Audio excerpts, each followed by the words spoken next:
इस वक्त एक और बड़ी खबर का रुख करना होगा। बीजेपी के स्थापना दिवस को लेकर है, जिस पर प्रधानमंत्री ने बधाई दी है और पीएम ने बीजेपी कार्यकर्ताओं को संबोधित किया। ये कहा कि हमें चुनाव भी जीतना है और दिल भी जीतना है। बीजेपी सेवा समर्पण के लिए समर्पित है और राष्ट्र सर्वोपरि ही बीजेपी का मंत्र है। हम राजनीति के नाम पर दिखावा नहीं करते।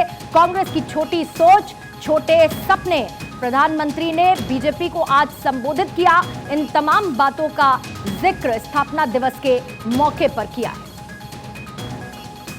हमारी पॉलिटिकल एडिटर अदिति नागर इस पर और ज्यादा जानकारी के साथ हमारे साथ इस वक्त लाइव जुड़ चुकी हैं। अदिति, प्रधानमंत्री ने बधाई तो दी ही, लेकिन एक विजन बीजेपी का और बीजेपी का आधार यानी कि उसका बेस क्या है, ये एक बार फिर से दोहराया बीजेपी कार्यकर्ताओं के सामने। बिल्कुल 43 इयर्स का हो चुकी है भारतीय जनता पार्टी, जिसका जिक्र आज प्रधानमंत्री नरेंद्र मोदी ने किया।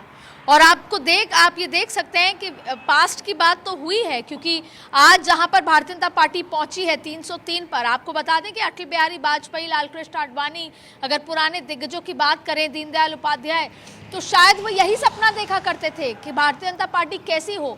आज जब भारतीय जनता पार्टी केवल एक ब्राह्मणों की अपर कास्ट की पार्टी मानी जाती थी, अब वो सामाजिक न्याय सप्ताह, अम्बेडकर जयंती मना रही है। और आप देखें कि वो उन राज्यों में, उन जगह पर, उन सीटों पे जीती है जहां पर बैकवर्ड क्लास, पिछड़े, वंचित वो लोग हैं जो आज भारतीय जनता पार्टी के साथ हैं। दूसरा, आपको बता दें कि जो सपना अटल बिहारी वाजपेयी ने देखा था या संघ ने देखा था कि 370 कभी इतिहास कहलाएगा, वो आज भारतीय जनता पार्टी है। कैसे नरेंद्र मोदी ने वो सपना पूरा किया जो पार्टी के दिग्गज नेताओं ने सोचा था। और उसके अलावा आज प्रधानमंत्री मोदी ने नया लक्ष्य दिया है कि जब भारतीय जनता पार्टी अगले 7 साल का 50 साल की होगी, तब कैसी होगी भाजपा, तब हम क्या कुछ करेंगे। प्रधानमंत्री नरेंद्र मोदी ने ये कहा कि क्या कभी सोचा था कि 370 इतिहास होगा, क्या कभी डिजिटल इंडिया के बारे में इस तरह से सोचा था। और बिना नाम लिए उन्होंने कांग्रेस पर निशाना साधा, कहा बादशाहिदगी करने वाले लोग हैं, जो ऐसी मानसिकता वाले लोग हैं, उनको भारत के जो उत्थान का या भारत जो आज प्रगति कर रहा है वो ये नहीं चाहते। और यही वजह है कि मोदी की कब्र खुदेगी तरह के नारे दिए जाते हैं। तो आज प्रधानमंत्री मोदी ने करीबन 8 लाख, 8.5 लाख बूथ के कार्यकर्ता, जो उनकी ताकत है, आउटरीच, लोगों तक जुड़ाव, जो उनकी ताकत है, उन तक पहुंचे, उनसे बातचीत करी। क्योंकि जो एक गाँव में बैठा हुआ कार्यकर्ता है वो केवल इस दिन का इंतजार करता है कि हमें एक झलक नरेंद्र मोदी की मिल जाए।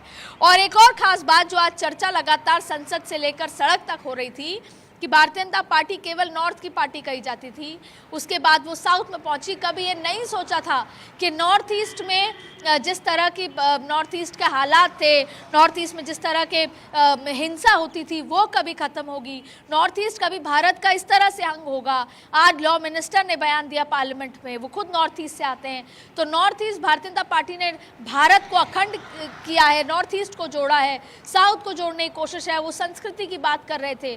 तो इन शॉर्ट आज बेहद अलग अंदाज में प्रधानमंत्री मोदी ने वो बातें कही और हमेशा एक नए तरीके से बात करते हैं। उन्होंने पास्ट की बात करी। और अगर आप देखिए आज संबोधन के जरिए अगर उन पांच मंत्र जो प्रधानमंत्री मोदी की तरफ से दिए गए, और अगर मैं उनका जिक्र करूं, क्योंकि 2024 का रोड मैप भी उनके सामने रखा गया, सामाजिक न्याय को लेकर उन्होंने जिक्र किया, उन्होंने हनुमान जी का जिक्र किया, उन्होंने भ्रष्टाचार, परिवारवाद को लेकर निशाना साधा। इसके साथ साथ वो आगे बढ़ते हैं तो प्रधानमंत्री मोदी जो है वो इस पर भी बात करते हुए नजर आए सोशल मीडिया को लेकर। यानी कि अगर इनके इन 5 मंत्रों को उनका क्रक्स निकाला जाए तो ये तो तय है कि 2024 को लेकर बीजेपी कैसे आगे बढ़ेगी, उसका एक रोड मैप भी प्रधानमंत्री की तरफ से हर एक बूथ कार्यकर्ता तक पहुंचा दिया गया।